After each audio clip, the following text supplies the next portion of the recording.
Yang disampaikan Populix cukup menarik. 8 dari 10 orang Indonesia pernah menggunakan judi online minimal sekali seumur hidup.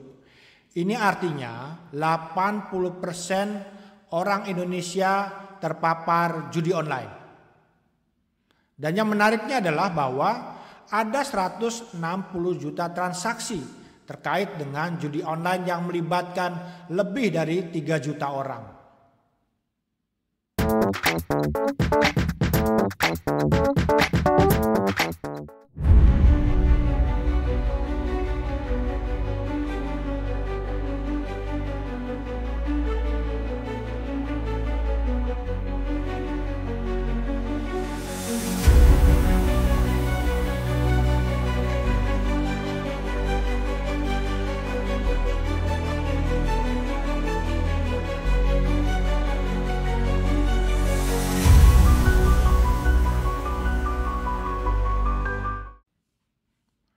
Halo warga digital dimanapun berada, jumpa kembali dengan saya Heru Sutadi di kanal Republik Digital. Di kanal ini kita akan banyak membahas mengenai perkembangan digital di tanah air dan juga dunia. Di sini kita akan banyak sharing, memberikan informasi dan membahas topik-topik terhangat mengenai isu di sektor telekomunikasi, teknologi informasi, kecerdasan buatan, isu-isu keamanan siber, perlindungan data, penyiaran digital, dan hal-hal lainnya yang terkait dengan perkembangan digital di Indonesia dan dunia. Kali ini kita akan membahas apa ya? Sebelum kita membahas lebih jauh isu yang hangat di masyarakat, mungkin teman-teman bisa juga mensubscribe, kemudian juga menonton apa yang kita bahas pada kali ini, dan jangan lupa juga klik like agar channel ini menjadi lebih berkembang dan bermanfaat bagi kita semua. Kali ini kita akan membahas mengenai judi online. Ya, permainan online yang dulu mungkin lebih banyak dimainkan dengan cara-cara atau metode offline, sekarang bisa lebih mudah dengan dilakukan secara online. Indonesia dikatakan bahwa saat ini sedang darurat judi online, di mana masyarakat kecanduan akan judi ataupun upaya-upaya yang memberikan mimpi bagi masyarakat untuk mendapatkan pendapatan secara cepat dan juga nilai yang besar. Apa upaya Satgas sehingga judi online ini dapat diberantas dari Indonesia? Kemudian juga tak ketinggalan, kita juga akan membahas apakah ada memang Mr. T. Siapakah Mr. T? Atau Mr. T ini hanya prank? Karena selama ini kita masih diberikan satu misteri mengenai keberadaan Mr. T yang dianggap sebagai bandar judi online di Indonesia. Sebelumnya kita simak dulu apa yang menjadi concern dari teman-teman di Dewan Perwakilan Rakyat mengenai perkembangan judi online di Indonesia. Pada posisi PPATK di dalam Satgas, PPATK melakukan analisis terkait dengan transaksi yang diduga ini dan sudah sangat kuat dugaannya terkait dengan judi online. Memang perkembangan paling masif terjadi di sekitar 2019, 2020, 2021. 2017 kita sudah menemukan dana 2,1 triliun, lalu kemudian 2018 3,9 triliun, berkembang 100% di 2019, 3,85%, berkembang lebih dari 100% lagi di tahun 2020 menjadi 15,77%, berkembang lagi lebih dari 100% di 2021, dan terus yang paling masif adalah 2021 ke 2022. Itu 57 triliun menjadi 104 triliun, lalu berkembang di tahun 2023 saja kami ketemu angka transaksi terkait dengan narkotika judul ini adalah 327 triliun. Nah di kuartal pertama saja di tahun ini kami menemukan transaksi sebesar 101 triliun lebih terkait dengan judi online. Nah, jumlah transaksi yang kami analisis secara keseluruhan sudah mencapai 400 juta transaksi. 400 juta transaksi. Di tahun ini saja sampai kuartal 1 kami sudah lebih dari 60 juta transaksi. Untuk sampai bulan ini saja kami menemukan lebih dari 60 juta transaksi. Nah, pertanyaan apakah ini terkait dengan semua kalangan? Ya, kami bahkan tadi Pak Johan Budi gimana sih detailnya, ya kita seperti yang sudah disampaikan Ketua Tim Satgas kemarin Bapak Menko Polhukam, bahkan kita sudah memotret sampai kepada kecamatan, sampai kepada desa. Jadi kita sudah paham di provinsi mana saja paling banyak, lalu kemudian di Dati 2 mana saja paling banyak, lalu kemudian gender juga kita sudah, profesinya sudah ada, dan sampai ke tingkat desa. Dan bahkan profesi-profesi sudah kita petakan sampai tadi Bapak menyinggung masalah wartawan dan segala macam. Nah, pertanyaan terkait dengan pertanyaan apakah profesi, ini kita bicara profesi ya, seperti Bapak Pak Habibur Rahman tadi ada legislatif pusat dan daerah, ya kita menemukan itu lebih dari 1.000 orang, lebih dari 1.000 orang. Ya. Oke. Pak, jadi gini Pak Ivan, Ya. katanya ada nih Pak. Ya. Datanya ada, profesi legislatif Datanya ada, ya. Mungkin terkait DPR RI, kan kita ada MKD DPR. Ya. Saya anggota di MKD juga Pak kebetulan. Di sini ada Pak pimpinannya, ada nggak? Ya, kita minta tolong dikasih aja ke MKD biar kita bisa lakukan penyikapannya seperti apa nanti. Ya. Ya, nanti akan kami kirim surat. Jadi ada lebih dari 1.000 orang itu DPR, DPRD sama sekretariat kesekjenan ada. Lalu transaksi yang kami potret itu lebih dari 63.000 transaksi yang dilakukan oleh mereka-mereka itu, dan angkanya bisa saya sampaikan? Ya, jumlah totalnya angka rupiahnya hampir 25 miliar di masing-masing. Ya transaksi di antara mereka dari ratusan sampai ada miliaran, sampai ada satu orang sekian miliar. Orang sampai bisa 25 miliar begitu? Enggak, agregat secara keseluruhan. Itu deposit. Jadi kalau dilihat dari perputarannya sampai ratusan miliar juga. Kalau kita lihat, judi online memang menjadi tren saat ini. Hal itu karena diperkuat dengan perkembangan digitalisasi di segala bidang. Alih-alih memanfaatkan perkembangan digital untuk hal-hal yang positif, tapi juga kemudian hal-hal negatif muncul. Dan ternyata judi online bukan sekedar permainan biasa. Judi online telah dianggap menjadi sebuah industri dengan pengguna dan juga pendapatan yang terus bertambah. Judi online bukan sekedar permainan, tapi judi online telah merupakan industri. Diproyeksikan oleh Statista Market Insight, pendapatan di pasar perjudian online diproyeksikan mencapai 97,7 miliar pada tahun 2024 ini. Dan berdasarkan data, pendapatan juga menunjukkan tingkat pertumbuhan tahunan sebesar 6,46%. Sehingga menghasilkan volume pasar yang diproyeksikan sebesar 133,6 miliar pada 2029. Di pasar judi online, jumlah pengguna dunia diharapkan mencapai 281,80 juta pada tahun 2029. Penetrasi pengguna juga akan mencapai 5,9% pada tahun 2024 ini dan diharapkan mencapai 7,4% pada tahun 2029. Statista juga memproyeksikan pendapatan rata-rata pengguna atau average revenue per user (ARPU) diharapkan mencapai 0,45 ribu US dollar. Sebagai perbandingan global, sebagian besar pendapatan akan dihasilkan di Amerika Serikat yang mencapai 4,98 miliar pada tahun 2024 dengan tingkat yang diproyeksikan sebesar 69,4%. Penetrasi pengguna di pasar perjudian daring tertinggi di Kanada.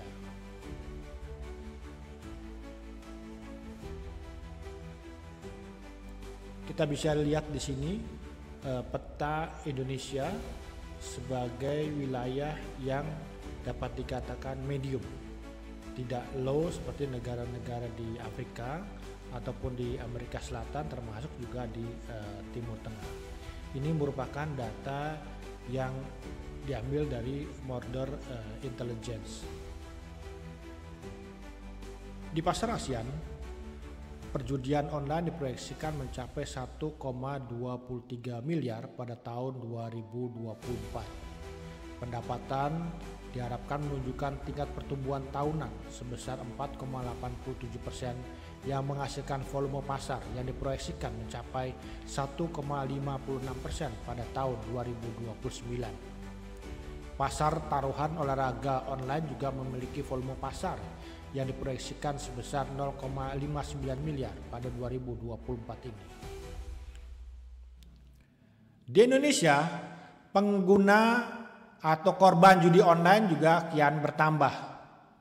Bahkan disebut judi online telah menjadi candu dan darurat di masyarakat Indonesia. Hal ini juga karena diperkuat dengan perkembangan teknologi digital dan hal-hal baru seperti virtual reality, augmented reality, termasuk juga kecerdasan buatan. Masyarakat banyak yang kemudian jatuh miskin dan juga menimbulkan ekonomi rumah tangga yang tidak baik. Bahkan juga ada kasus-kasus kekerasan dalam rumah tangga. Di Indonesia, pasar judi online pada 2023 mencapai 13,97 miliar dolar. Di 2024 ini akan ada kenaikan menjadi 15,50 miliar dolar dan diproyeksikan pada 2027 akan mencapai 19,86 miliar dolar.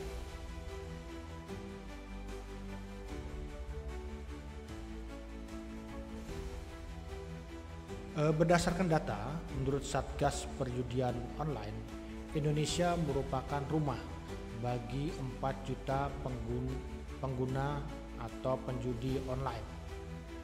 Sekitar 40% dari mereka berusia antara 31 hingga 50 tahun, yang berarti mereka masih menjadi bagian dari populasi usia produktif.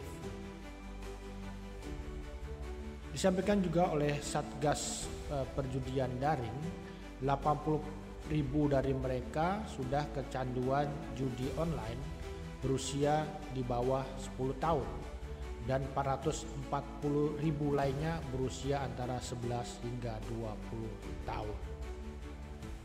Data Satgas menunjukkan bahwa Jawa Barat memiliki penjudi online terbanyak, mencapai 535.644 orang dengan total transaksi mencapai 3,4 triliun rupiah. Ini diikuti oleh Jakarta dengan 238.508 pemain dan nilai 2,3 triliun dalam transaksi. Satgas juga mengungkapkan bahwa 80% penjudi online di Indonesia berstatus menengah ke bawah. Mereka biasanya bertaruh sekitar 10.000 untuk bermain dan nilai transaksinya mencapai 100.000. Sementara itu menurut Unit Intelijen Keuangan PPATK, transaksi judi online berjumlah 2,01 triliun pada tahun 2017. Namun jumlahnya melonjak menjadi 327 triliun pada tahun 2023 dan bahkan telah mencapai 100 triliun hanya dalam kuartal pertama 2024 ini. Indonesia merupakan pasar potensial dari judi online. Popularitas perjudian di Indonesia sangat tinggi dan selama bertahun-tahun jumlah yang dipertaruhkan di judol kian meningkat. Menurut PPATK, pada tahun 2023 dan 2022 sekitar 800 triliun dihabiskan untuk perjudian online. Bahkan diprediksi oleh Statista pada tahun 2027 keuntungan dari judi online di Indonesia akan mencapai 19,8 juta dolar dengan peningkatan sebesar 8,6% selama 5 tahun terakhir. Ini tentu merupakan kabar buruk bagi kita semua. Tapi mengapa ini terjadi? Hal itu karena pengguna di Indonesia, audiens di Indonesia, penjudi online di Indonesia sangat mudah tertarik pada permainan judi online. Sebuah studi dari Populix menyatakan bahwa 8 dari 10 orang Indonesia tertarik pada perjudian online. Dan bahkan mereka telah menggunakannya. Yang disampaikan Populix cukup menarik. 8 dari 10 orang Indonesia pernah menggunakan judi online minimal sekali seumur hidup. Ini artinya 80% orang Indonesia terpapar judi online. Dan yang menariknya adalah bahwa ada 160 juta transaksi terkait dengan judi online yang melibatkan lebih dari 3 juta orang. Terkait dengan bagaimana aturan perjudian dan judi online di Indonesia, kita memiliki kitab Undang-Undang Hukum Pidana di mana pada pasal 303 atau 303 dinyatakan bahwa diatur tentang tindak pidana perjudian di mana setiap orang yang dengan sengaja memberikan fasilitas untuk perjudian dapat dikenakan sanksi pidana.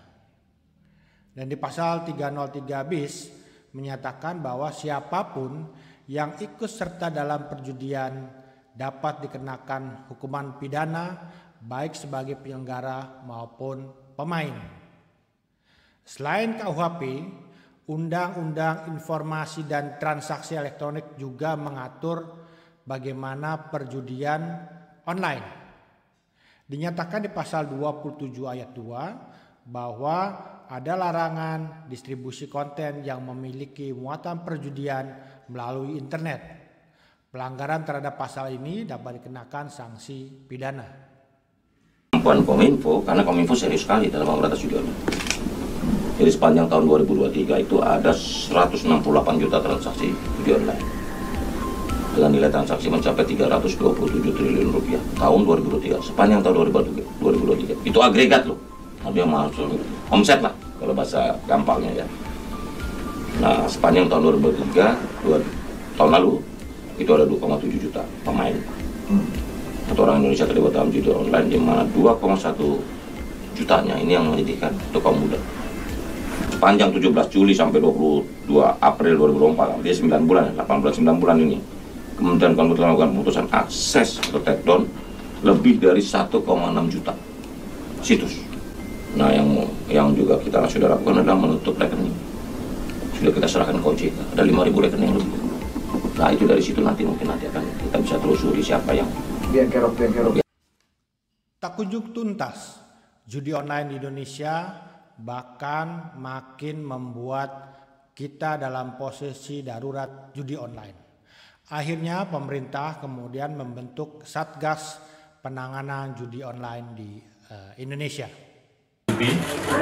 Rapat terbatas yang dipimpin oleh Bapak Presiden pada tanggal 18 April 2024, yaitu membahas pemberantasan judi online.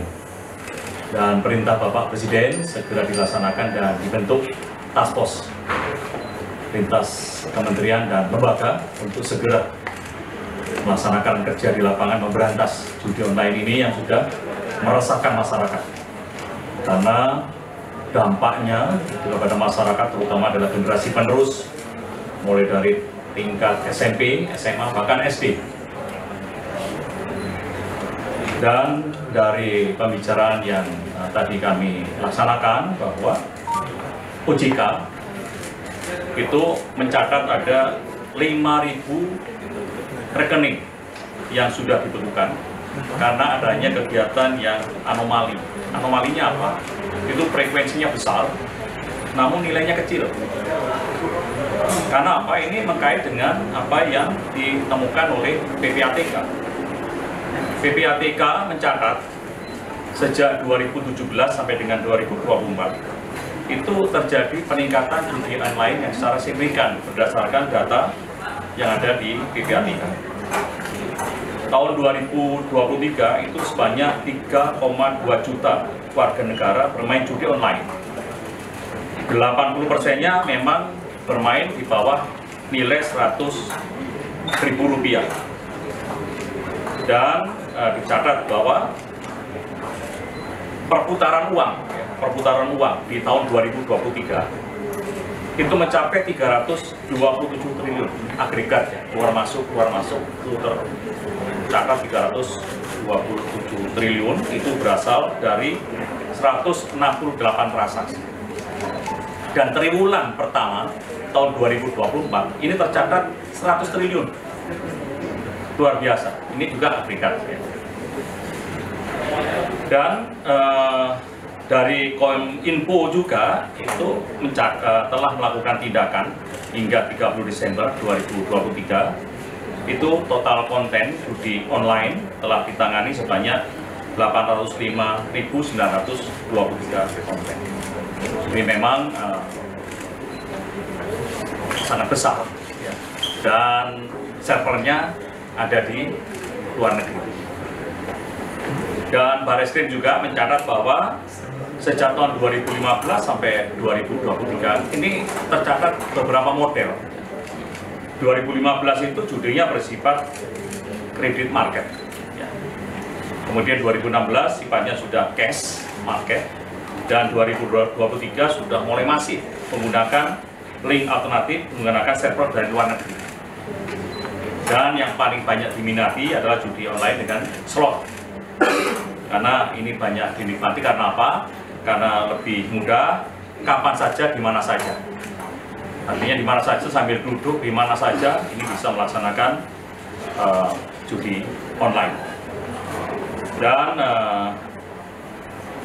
apa yang sudah kita bicarakan, kita juga akan segera melakukan kerjasama, kolaborasi, sinergi antar kementerian dengan membentuk Satgas sesuai dengan perintah Bapak Presiden. Sebagai upaya untuk memberantas perjudian online di Indonesia, Presiden mengeluarkan keputusan Presiden nomor 21 tahun 2024 yang menetapkan Satuan Tugas Pemberantasan Perjudian Daring. Satgas ini di bawah Menko Polhukam Bapak Hadi Cahyanto memiliki 3 tugas pertama.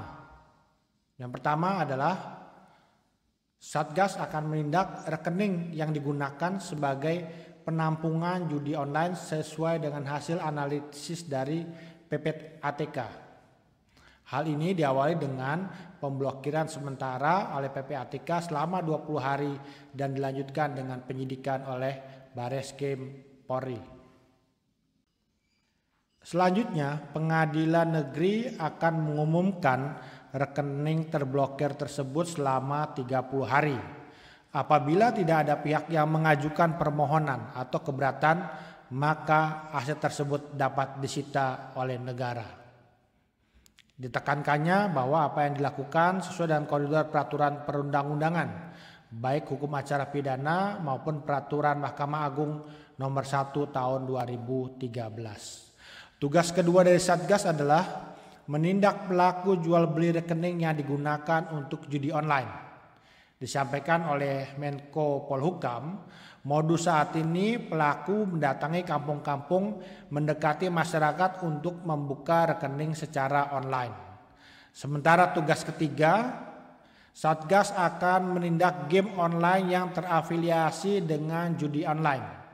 Memang ini akan di-screening melalui virtual account top up yang digunakan untuk judi online. Dalam keputusan Presiden nomor 21 2024, Menteri Koordinator Bidang Politik Hukum dan Keamanan ditunjuk sebagai ketua. Dan berdasarkan Kepres tersebut, Satgas berada di bawah dan bertanggung jawab kepada Presiden dan berlaku sejak ditandatangani Kepres tersebut pada 14 Juni 2024. Kalau kita lihat dalam susunan keanggotaan yang ada dalam pasal 5 Kepres nomor 21 tahun 2024 ini, Satgas dibantu oleh Wakil Ketua Satgas, yaitu Menteri Koordinator Bidang Pembangunan Manusia dan Kebudayaan. Dalam ini adalah Bapak Muhadjir Effendi. Kemudian Ketua Harian Pencegahannya adalah Menteri Komunikasi dan Informatika. Sementara Wakil Ketua Harian Pencegahan adalah Direktur Jenderal Informasi dan Komunikasi Publik Kementerian Komunikasi dan Informatika. Di sini untuk anggota bidang pencegahan ada dari Kementerian Agama, Kemendikbudristek, kemudian juga Deputi Bidang Koordinasi Hukum dan Hak Asasi Manusia, Kemenko Polhukam, kemudian juga ada dari Sekretariat Kabinet, Kementerian Luar Negeri, kemudian juga Kementerian Pan-RB, Kementerian Sosial, BP2MI, Kementerian PPA, dan lain sebagainya. Sementara Ketua Harian Bidang Penegakan Hukum adalah Kepala Kepolisian Negara Republik Indonesia, di mana sebagai wakil ketua adalah Badan Reserse Kriminal Polri. Untuk anggotanya juga cukup beragam, dari Kementerian Kominfo, Kementerian Kumham, Kejaksaan Agung, dari BIN, BSSN, PPATK, OJK, termasuk juga dari Tentara Nasional Republik Indonesia. Nah, kalau kita lihat apa yang menjadi tugas utama dari Satgas, yang pertama itu adalah mengoptimalkan pencegahan dan penegakan hukum perjudian online secara efektif dan efisien. Kemudian kedua adalah meningkatkan koordinasi antar kementerian atau lembaga dan kerjasama luar negeri dalam upaya pencegahan dan penegakan hukum perjudian online. Tak ketinggalan adalah menetapkan pelaksanaan kebijakan strategis dan merumuskan rekomendasi dalam mengoptimalkan pencegahan dan penegakan hukum perjudian daring. Setelah pembentukan Satgas, diketahui bahwa sejak 17 Juli 2023 sampai dengan 23 Juli 2023, Direktorat Pengendalian Aplikasi Informatika pada Direktorat Jenderal Aplikasi Informatika di Kementerian Kominfo telah memutus akses terhadap 2.645.081 konten perjudian daring. Kementerian juga mengusulkan terkait dengan pemblokiran 573 rekening e-wallet yang terafiliasi dengan perjudian daring kepada Bank Indonesia dan pemblokiran 6.199 rekening bank terkait perjudian daring kepada Otoritas Jasa Keuangan dalam kurun waktu September 2023 sampai 23 Juli 2024. Terkait dengan konten perjudian daring yang masuk ke laman pemerintah, sejauh ini Kementerian menemukan adanya 23.616 item konten yang terkait perjudian yang masuk ke laman instansi pemerintah dan juga termasuk laman edukasi sebanyak 22.205 item. Kementerian juga melaporkan adanya 20.595 kata kunci perjudian daring ke Google dan 3.961 kata kunci ke Meta. Lalu apa hasil yang didapat? Menyusul upaya pemerintah untuk memberantas judi online, diklaim bahwa perjudian online sejauh ini berhasil ditekan hingga 50%. Di mana Menteri Komunikasi dan Informatika Budi Aristiadi mengatakan data PPATK, Pusat Pelaporan dan Analisis Transaksi Keuangan, menunjukkan jumlah uang yang disimpan di situs perjudian daring menurun hingga mencapai 34,49 triliun. Ini dikatakannya menandakan bahwa upaya pemerintah dalam memberantas perjudian mulai menunjukkan hasil. Ditambahkannya juga bahwa Satgas menargetkan bisa menekan akses masyarakat terhadap perjudian daring hingga 80% dan uang yang disimpan di situs perjudian daring bisa turun hingga mencapai 45,79 triliun. Dapat ditambahkan juga bahwa sejak 17 Juli tadi sampai 23 Juli telah juga ditutup 2.645.081 konten perjudian daring.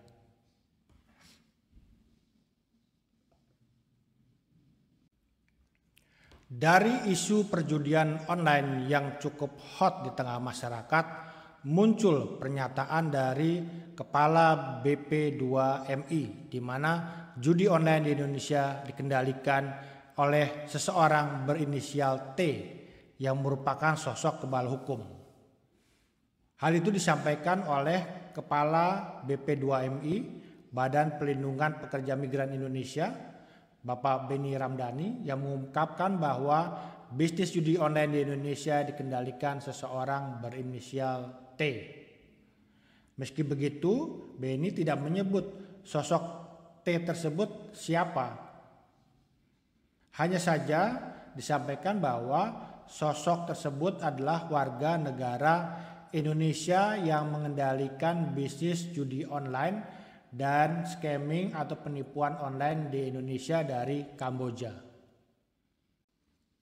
Namun dalam perkembangannya pada hari Selasa 6 Agustus 2024, pihak kepolisian menyatakan bahwa Benny Ramdhani tidak mengetahui sosok T yang disebutnya sebagai pengendali bisnis judi online.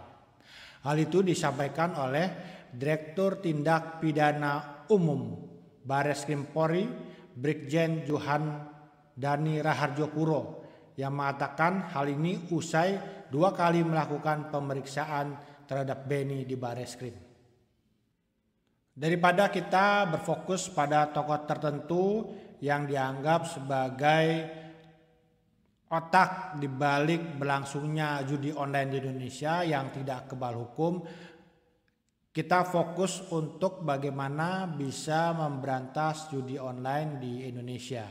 Ini ada beberapa strategi yang dapat kita sampaikan. Kalau warga digital dimanapun berada memiliki strategi lain, mohon bisa disampaikan di kolom komentar agar bisa sama-sama memperkaya untuk pemberantasan judi online di tanah air. Yang pertama tentu kita melihat bahwa perlunya peningkatan regulasi dan penegakan hukum. Undang-undang terkait dengan perjudian online harus lebih diperketat lagi agar apa? Agar ada efek jera. Karena betapapun perjudian online tidak berdiri sendiri. Karena ini merupakan sebuah industri, ini artinya ada yang memproduksi, ada yang mentransmisikan, dan juga ada yang mengkonsumsi. Dari segi yang memproduksi, para bandar segala macam ini memang harus kita kejar sampai kemanapun. Kemudian ada hal juga yang mungkin luput dari perhatian kita adalah di tengah-tengah itu ada yang menjadi marketing ataupun juga mungkin mentransmisikan, membuat dapat diaksesnya layanan judi online tersebut. Ini juga harus dilakukan penindakan hukum.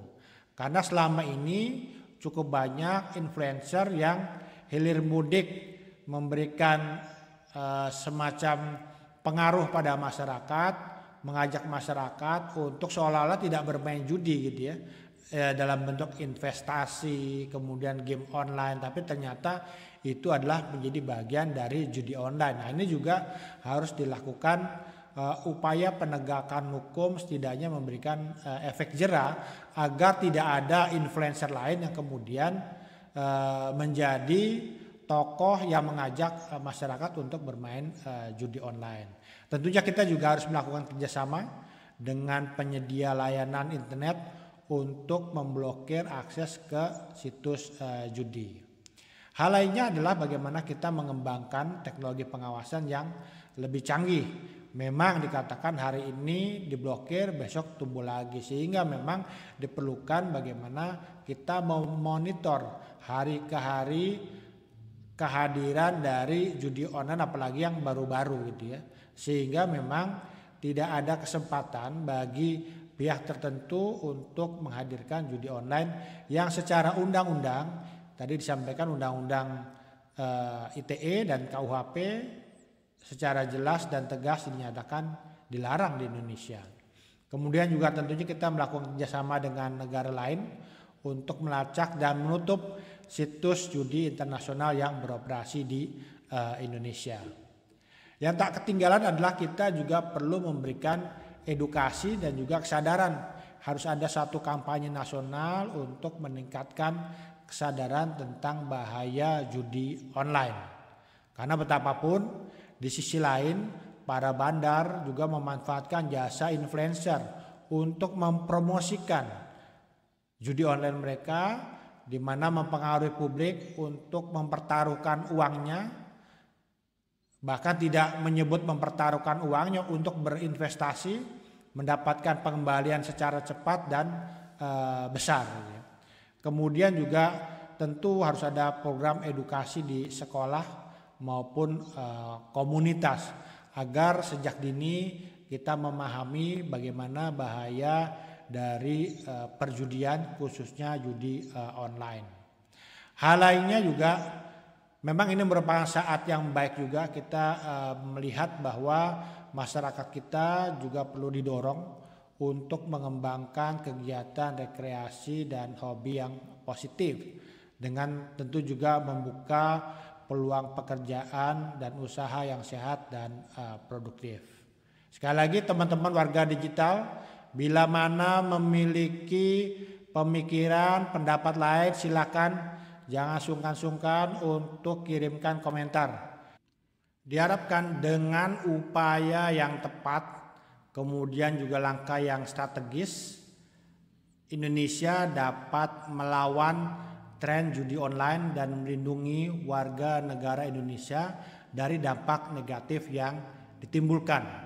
Karena memang perjudian, terutama perjudian online, memberikan dampak yang sangat buruk bagi individu, bagi keluarga, dan juga apalagi bila mana yang menjadi pemain adalah generasi muda kita, tentu ini mempertaruhkan masa depan bangsa. Untuk itu juga penting dilakukan tindakan terpadu yang melibatkan pemerintah, masyarakat, dan sektor swasta. Warga digital, masa depan Indonesia tanpa judi online menciptakan lingkungan yang sehat dan aman bagi seluruh masyarakat Indonesia. Sekian episode kali ini, semoga bermanfaat. Jangan lupa klik like, share, dan subscribe channel Republik Digital. Semoga bermanfaat dan memberikan pencerahan dan kemajuan bagi digital di Indonesia. Saya undur diri, terima kasih. Sampai ketemu, sampai jumpa.